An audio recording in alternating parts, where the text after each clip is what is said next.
चंगाई, छुटकारा, पाप क्षमा, आनंद, शांति, अनंत जीवन। यह है ऐलान मसीह के क्रूस का। वह क्रूस जो गए 2000 वर्ष से पापी और कमजोर इंसान के लिए सामर्थ बन चुका है। परमेश्वर का पुत्र यीशु मसीह इंसान बनकर 2000 साल पहले धरती पर आया और पापियों की मुक्ति के लिए क्रूस पर बलिदान किया और स्वर्ग के आशीषों को हम पापियों के लिए धरती पर लाया। इसलिए बाइबल कहती है कि परमेश्वर ने जगत से इतना प्रेम रखा कि उसने अपना इकलौता पुत्र दे दिया, ताकि जो कोई उस पर विश्वास करे वह नष्ट ना हो परंतु अनंत जीवन पाए।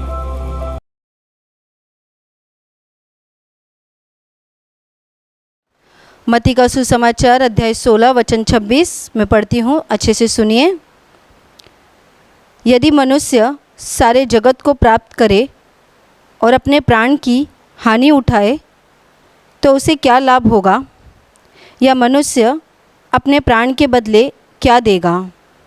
Hallelujah, hallelujah, hallelujah, hallelujah. मेरे प्यारे भाई और बहनों, यहाँ पर प्रभु यीशु ने बताया है कि मनुष्य ने सारे जगत को प्राप्त कर लिया पर अपने प्राण की ही उसने हानि उठा ली तो उसे क्या लाभ हो सकता है, या मनुष्य अपने प्राण के बदले क्या दे सकता है। मेरे प्यारे भाई और बहनों, अगर मनुष्य ने अपने प्राण की ही हानि उठा ली और पूरी दुनिया को उसने प्राप्त कर लिया, पूरी दुनिया को उसने अपने हाथों में ले लिया, पर अंत में उसे स्वर्ग हासिल नहीं हुआ, अंत में वो परमेश्वर के साथ नहीं रह सकता, तो उसे क्या फ़ायदा होगा। Hallelujah, hallelujah, hallelujah, hallelujah. एक मनुष्य के पास 2 समय का खाना है, एक छोटा सा घर है, पहनने को कपड़े हैं, इसी में ही उसको संतुष्टि नहीं मिलती है, वो इसमें समाधान नहीं महसूस करता है, और इसके विपरीत वो और ज़्यादा कमाने की कोशिश करता है, और ज़्यादा कमाने के लिए उसे और ज़्यादा मेहनत लेनी पड़ती है, और ज़्यादा उसे कष्ट उठाना पड़ता है, और ज़्यादा उसे परिश्रम करना पड़ता है, और उसके मन में यही इच्छा होती है कि मेरे पड़ोसी के पास बहुत कुछ है, बहुत कुछ, यानी उसके पास एक छोटा सा घर है, घर में बहुत साधारण सी वस्तुएं हैं, छोटे मोटे कुछ फर्नीचर हैं, और उसमें ही उसकी ज़रूरतें पूरी हो रही हैं, फिर भी उसे ऐसा लगता है कि मेरे आसपास के जो लोग रहते हैं उनके पास बहुत ज़्यादा है, यानी अच्छी गाड़ी है, बड़ा घर है, बहुत सारी घर में अच्छी सी चीज़ें हैं, वस्तुएं हैं, और वो अच्छे से ऐशो आराम का जीवन जी रहा है। और उसको देखकर इसके मन में विचार आता है कि ये सारी चीज़ें मुझे भी मिलनी चाहिए, और वो सारी चीज़ें पाने के लिए मनुष्य और ज़्यादा मेहनत करता है। ये व्यक्ति सोचता है मुझे और ज़्यादा मेहनत करनी चाहिए, 10,000 की नौकरी कर रहा है पर उसमें उसे संतुष्टि नहीं मिल रही है, उसमें उसे समाधान नहीं मिल रहा है, और वो सोचता है 10,000 की जगह अगर मुझे 25,000 की नौकरी मिलती तो कितना अच्छा हो जाता, मेरा घर और ज़्यादा कितना अच्छे से चलता, मैं ये छोटे से घर को छोड़कर बड़ा घर खरीदता, बड़े घर में रहता, मेरा परिवार और ज़्यादा अच्छे से रह सकता, मेरे घर में और बहुत सारी वस्तुएं आ जाती तो मेरा जीवन कितना और अच्छा हो जाता। मेरे प्यारे भाई और बहनों, जो अभी उसके पास है उसमें उसकी सारी ज़रूरतें पूरी हो रही है, फिर भी उसे और ज़्यादा चाहिए, और ज़्यादा चाहिए, और इसके चक्कर में वो इतना ज़्यादा पैसों के पीछे दौड़ने लगता है, इतना ज़्यादा वो दुनिया की चीज़ों को प्राप्त करने के लिए दौड़ने लगता है कि वो सब कुछ भूल जाता है, वो खुद को भी भूल जाता है। कितने भाइयों के बारे में मैंने देखा, हमको पता है कितने भाइयों के विषय में वो बताते हैं कि वो 16-16 घंटा काम करते हैं, और वो बताते हैं कि 16 घंटा काम करने के बाद उनके शरीर में कुछ ताकत रह नहीं जाती, कम सोना होता है, ज़्यादा अच्छे से उनको नींद नहीं मिल पाती है, और उसके वजह से उनके शरीर में हमेशा कुछ ना कुछ बीमारी शुरू हो जाती है। किस लिए वो 16 घंटा काम कर रहे हैं, क्योंकि जो 8 घंटा वो काम कर रहे हैं उसमें उनको जो पगार मिलता है, जो तनख्वाह मिलती है, उसमें उनको संतुष्टि नहीं है। इसीलिए वो ओवर टाइम करते हैं। ओवर टाइम कर कर वो अपने शरीर का नुकसान करते हैं, अपने परिवार का नुकसान कर लेते हैं। Hallelujah, hallelujah, hallelujah. मेरे प्यारे भाई और बहनों, इसीलिए प्रभु यीशु ने यहाँ पर बताया है कि मनुष्य ने अगर सारे जग को प्राप्त कर लिया, पूरी दुनिया को उसने हासिल कर लिया, पर अंत में उसने अपने प्राण को ही गंवा दिया, अपने प्राण का उसने नुकसान कर लिया, तो उसे क्या फ़ायदा हो जाएगा। आप यहाँ पर सब कुछ पाना चाहते हैं, आपके पास यहाँ पर सारी चीज़ें, आपको ऐसा लगता है सब कुछ होना चाहिए, महंगा मोबाइल, घर के अंदर कंप्यूटर, घर के बाहर गाड़ियाँ और अच्छे ऑफिस में काम करना, सब कुछ भारी फैसिलिटी आपको चाहिए और आपको लगता है सब कुछ मेरे हाथ में आ जाना चाहिए। और बहुत सारे लोग हैं भी जिनके हाथ में बहुत सारे पैसे, बहुत सारे सम्मान, बहुत सारे मान उनको दिया जाता है समाज में, पर जब वो अंत में उनका प्राण निकल जाता है, अंत में वो कहाँ जाएंगे, कहाँ पर वो पहुँच जाएंगे। मनुष्य अपने आज का दिन देखता है, वो सोचता है आज मेरे पास बहुत कुछ होना चाहिए, इस पृथ्वी पर जीवन जीते समय मुझे सारी चीज़ें मिलनी चाहिए, पर वो आगे के बारे में नहीं सोचता है कि यहाँ पर मैं जो कुछ कमा रहा हूँ या जो कुछ ले रहा हूँ उसका मुझे फ़ायदा कब तक हो जाएगा, उसका मुझे प्रॉफिट कब तक हो जाएगा, और उसके बाद का जीवन का क्या। कितने लोगों को तो लगता है इसके बाद का जीवन है ही नहीं, क्योंकि शैतान ने उनको फंसा के रखा है। उनको ऐसा लगता है कि दुनिया में यही एक जीवन है, एक बार ये जीवन मिल गया, इसी में जो करना है वो हमें कर लेना है, इसके बाद मरने के बाद जीवन है नहीं। मेरे प्यारे भाई और बहनों, ये पूरी तरह से गलत है। ये शैतान ने आपको फंसा के रखा है कि इसके बाद का जीवन है नहीं, पर सच्चाई तो ऐसी है कि ये जो हम जीवन जी रहे हैं, ये जीवन बहुत छोटा सा है, बहुत छोटा सा। पहले के लोग बहुत सालों साल जिया करते थे, पर आज के समय पर जीवन इंसान का बहुत छोटा हो गया है। इंसान 60 साल, 70 साल, ज़्यादा से ज़्यादा 80 साल जी लेता है तो हम बोलते हैं उसने बहुत जिया, पर ये 80 साल का जीवन ख़त्म होने के बाद उसके बाद का क्या है। ये जो हमारा छोटा सा जीवन है, ये जीवन कभी ना कभी ख़त्म होने वाला है, पर जो इसके बाद का जीवन है वो जीवन को एक सही मायने पर एक अर्थ है। जब हम इस शरीर को छोड़ देते हैं और इसके बाद का हमारा जो जीवन शुरू होता है, सच्चाई में वही हमारा जीवन है। Hallelujah, hallelujah, hallelujah. फिर वो सच्चाई का जीवन जब शुरू होने वाला रहता है, वो जीवन है हमारी आत्मा का जीवन। ये शरीर में जो हम जब जन्म लेते हैं, इस शरीर के साथ एक दिन हम ख़त्म हो जाएंगे, पर इस शरीर के अंदर जो हमारी आत्मा है, उस आत्मा का क्या हो जाएगा। प्रभु यीशु ने यहाँ पर वही बातें बताई है कि हम सब कुछ प्राप्त कर ले, पूरी दुनिया को हासिल कर ले, पर अगर मरने के बाद हमारी आत्मा को हम बचा नहीं सकते तो हमारे जीवन का क्या फ़ायदा है। या फिर हम अपनी आत्मा को कौन से प्रकार से बचा सकते हैं, क्या देकर हम अपनी आत्मा को बचा सकते हैं। मेरे प्यारे भाई और बहनों, आत्मा सच में देखा जाए तो यही हमारा ये जो हमारी आत्मा है, यही हमारी आत्मा का सच्चा अस्तित्व है। हमारी आत्मा में ही जब हम नया जीवन जीने जाते हैं, उसी को सार्वकालिक जीवन कहा गया है। अनंत काल का जीवन, एक बार मरने के बाद मर जाते हैं, मरने के बाद जो हमारा नया जीवन शुरू होता है, वो नया जीवन 2 जगह पे शुरू होता है, जिसे बाइबल कहती है एक तो नरक है और दूसरा स्वर्ग है। नरक में जाने के लिए हमें कुछ करना नहीं पड़ता। आज दुनिया के बहुत सारे लोग तेज़ी से नरक की ओर दौड़ रहे हैं, नरक के रास्ते पे दौड़ रहे हैं।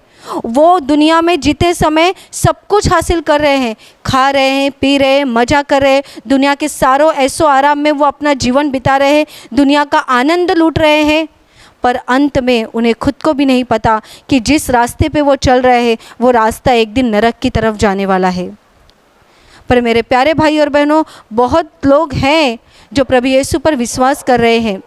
प्रभु यीशु पर विश्वास करके वो प्रभु यीशु के रास्ते पे चल रहे हैं। प्रभु यीशु के रास्ते पर चलते समय उन्हें बहुत कठिनाइयाँ आ जाती है, बहुत संकट आ जाते हैं, बहुत तकलीफ़ों का उन्हें सामना करना पड़ता है, फिर भी वो प्रभु यीशु का हाथ पकड़कर चलते रहते हैं। ऐसे लोग अपनी आत्मा को बचा लेते हैं। जब उनके शरीर में मृत्यु हो जाती है, तभी मरने के बाद उनके लिए प्रभु यीशु ने स्वर्ग में अनंत काल का जीवन रखा है। उस अनंत काल के जीवन का कभी भी अंत नहीं हो जाएगा, कभी भी अनंत काल के जीवन की गिनती ख़त्म नहीं हो जाएगी। यहाँ पर हम दिन, सप्ताह, महीना, साल ऐसे गिनती करते हैं, पर स्वर्ग में जो जीवन हमारे लिए रखा गया है उस जीवन की कोई गिनती नहीं है। उस जीवन को अनंत काल का जीवन कहा गया है। अनंत काल यानी 100 साल, 1000 साल और उससे ज़्यादा, उसकी कोई गिनती नहीं है। यानी अनंत काल तक वो जीवन जीते रहेंगे। Hallelujah, hallelujah, hallelujah, hallelujah. इसीलिए तो बाइबल में एक बहुत अच्छा उदाहरण बताया गया है। वो उदाहरण ऐसा है कि एक अमीर आदमी था और वो अमीर आदमी, उसके घर में बहुत, उसके पास पैसा था, बहुत मान सम्मान था उसके पास, और वो अमीर आदमी हर दिन अपने घर में मेज़बानी करता था। यानी अपने दोस्तों को बुलाकर, अपने रिश्तेदारों को बुलाकर हर दिन वो अपने घर में खाना पीना करता था। बहुत महंगे कपड़े पहनता था, बहुत भारी भारी कपड़ों में वो रहता था। ऐसो आराम का वो जीवन जी रहा था। और उस अमीर आदमी के घर के पीछे में एक लाजर नाम का गरीब इंसान बैठा करता था। और ये लाजर नाम का जो भिखारी गरीब इंसान था, उसके पास खाने के लिए भी कुछ नहीं था। ये लाजर उसकी डेवड़ी पर बिठा दिया जाता था इस अमीर आदमी के घर के बाहर, ताकि इसके घर में से जो जूठा निकल जाए वो जूठा खाकर अपना पेट भर सके। और वो जूठा भी उसे खाने के लिए नहीं मिलता था, क्योंकि बाइबल कहती है कि वो इतना गरीब था कि उसे खाने के लिए भी नहीं मिलता था। और उसके शरीर पर पूरे जख्म भरे थे, बड़े बड़े फोड़ों से उसका शरीर जख्म से भरा हुआ था, और कुत्ते भी उसके शरीर को चाट कर जाते थे। इतनी बुरी अवस्था में था कि उसे खाने को तो मिलता भी नहीं था, उसके शरीर पर ठीक से कपड़े नहीं थे, और वो बीमार भी था। ऐसी अवस्था में वो हर दिन इंतज़ार करता था कि इस श्रीमंत मनुष्य के घर से मुझे कुछ मिल जाए तो मैं अपना पेट भर लूँ। और ये श्रीमंत मनुष्य, ये अमीर आदमी हमेशा ऐसो आराम का जीवन जीता था। एक दिन ऐसा हो गया कि ये जो गरीब आदमी है लाजर, वो उसकी डेवड़ी पे जो हमेशा बैठकर उसके खाने का इंतज़ार करता था, यानी जो कुछ जूठा मिल जाए उसका इंतज़ार करता था कि वो उससे अपना पेट भर ले, वो एक दिन मर गया। और मरने के बाद देवदूतों ने, यानी स्वर्गदूतों ने उसको उठाया और अब्राहम की गोद में जाकर उसको बिठा दिया।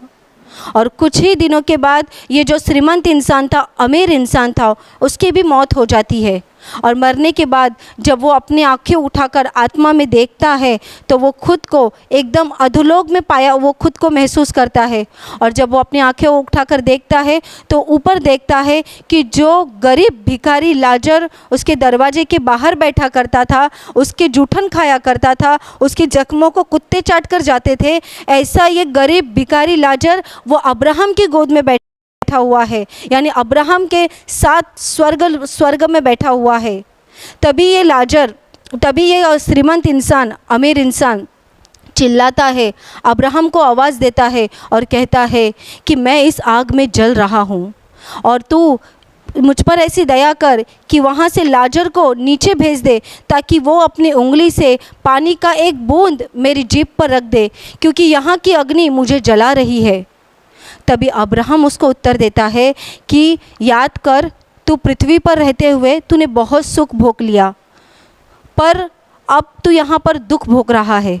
जिस प्रकार से तूने पृथ्वी पर बहुत सुख भोगा और उसी प्रकार से अब तू यहाँ पर दुख भोग रहा है, और उसी प्रकार से यहाँ पर ये जो लाजर स्वर्ग में मेरे साथ सुख उठा रहा है, याद कर इसने पृथ्वी पर बहुत दुख उठाया है, इसीलिए अब तू इस नरक में दुख भोग रहा है और वो स्वर्ग में सुख यानी शांति ले रहा है। Hallelujah, hallelujah, hallelujah, hallelujah, hallelujah, hallelujah. मेरे प्यारे भाई और बहनों, इस घटना से हमें ये सीखने को मिल रहा है कि इस मनुष्य ने अपनी दुनिया में, अपने जीवन में बहुत ऐसो आराम का जीवन जिया, उसके बाद बहुत कुछ था, पर अंत में उसने अपने प्राण की हानि उठा ली। अंत में उसने अपने प्राण को, अपनी आत्मा को गंवा दिया।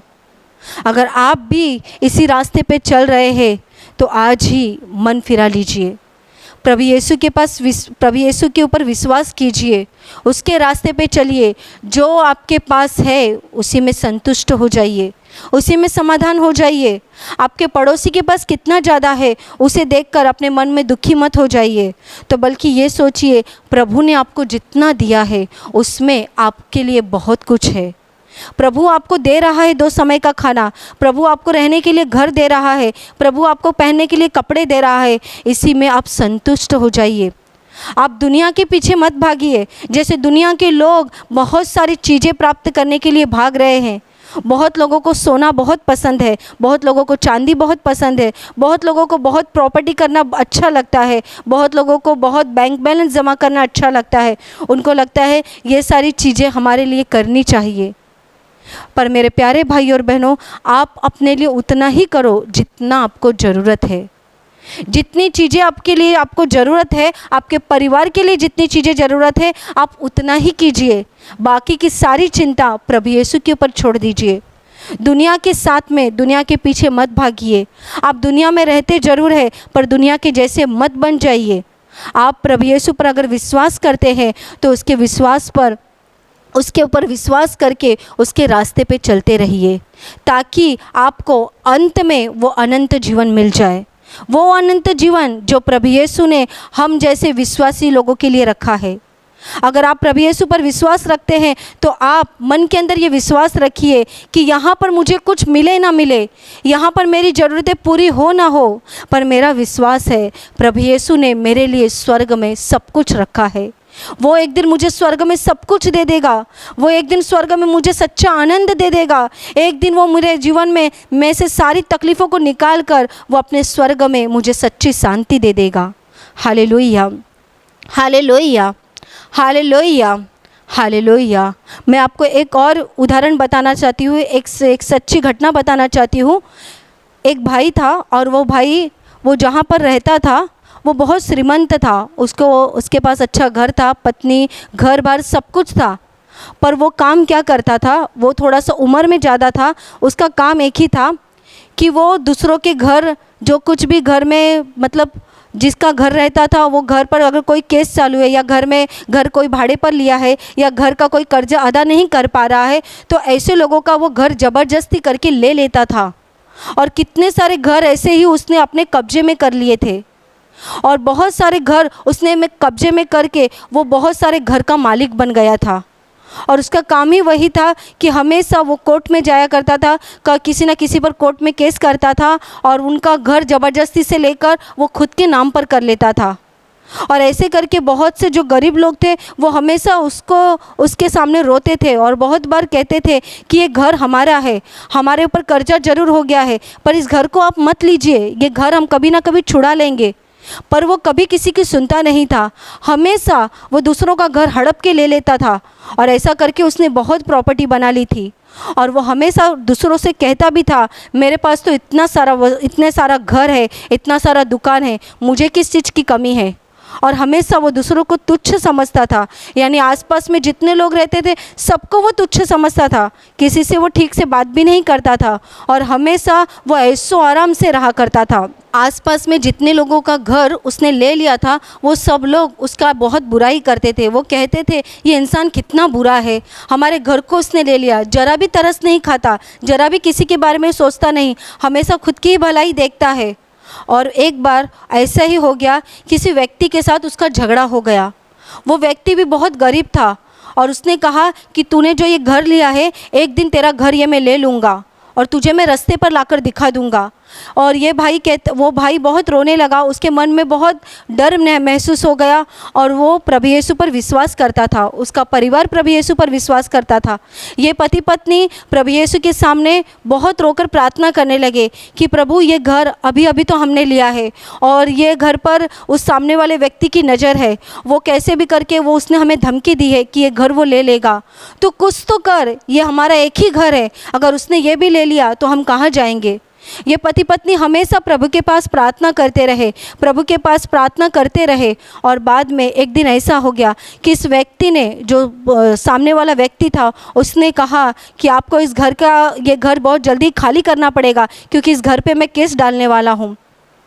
ये पति पत्नी बहुत अंदर से डर गए और उन्होंने कुछ नहीं कहा। और बाद में ऐसा हो गया कि जिस रात को इस भाई ने कहा कि ये घर मैं ले लूँगा और तुम लोग को रास्ते पर लाकर दिखा दूँगा, तभी उसके दूसरे ही रात को इस भाई को ज़ोर से हार्ट अटैक आ गया और दिल का दौरा पड़ने की वजह से उसको तुरंत हॉस्पिटल में लेकर गए। उसको आईसीयू में भर्ती किया गया और 24 घंटे के अंदर उसकी मौत हो गई।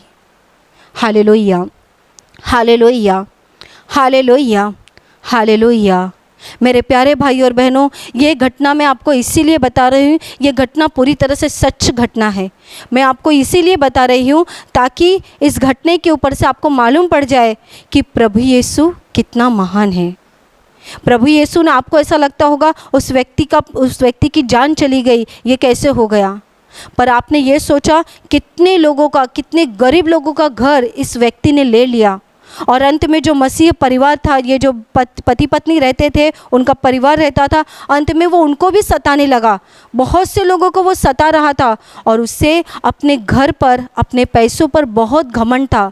वो बार बार लोगों को कह के बताता था कि मेरे पास तो सब कुछ है, मेरे पास तो सब कुछ है, तुम्हारे पास क्या है? मेरे पास बहुत पैसा है, बहुत दुकान है, बहुत घर है, इतने घर का मुझे भाड़ा आता है, मैं बैठकर खा सकता हूँ, मैं जीवन भर बैठ के खा सकता हूँ। और अंत में क्या हो गया?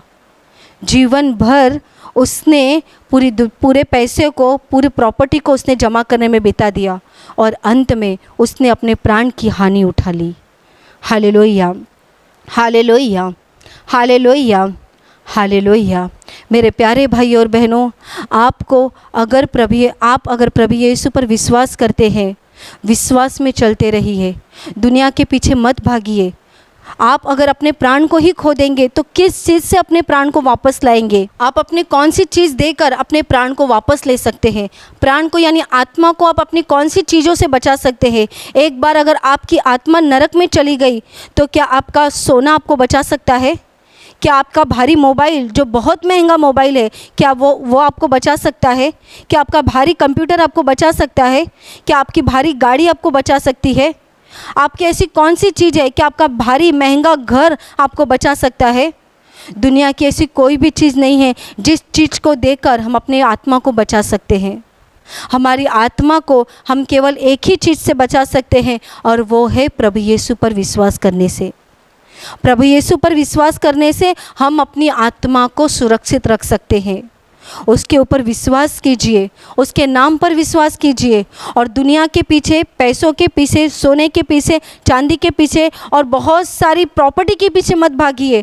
तो जितना है उसमें संतुष्ट हो जाइए और अपने जीवन को प्रभु में आनंदित होकर जीते रहिए। यानी यहाँ का जीवन आपका ख़त्म होने के बाद, अब मरने के बाद अनंत काल के जीवन में प्रवेश कर सकेंगे। Hallelujah, hallelujah, hallelujah, hallelujah, hallelujah. मेरे प्यारे भाई और बहनों, प्रभु यीशु ने यहाँ पर बताया है कि मनुष्य ने अब पूरी दुनिया को कमा लिया, पूरी दुनिया को प्राप्त कर लिया, पर अगर उसने खुद के प्राण को गवा दिया, अपने प्राण की हानि उठा दी, तो उसे क्या लाभ हो सकता है? हम सब कुछ कमा सकते हैं, सब कुछ, पर अगर अंत में हम अपने प्राण को ही बचा नहीं सकते, अपनी आत्मा का ही हम उद्धार नहीं कर सकते, तो हमारे ये जीवन का क्या फ़ायदा है? हमारे इस जीवन का क्या लाभ है?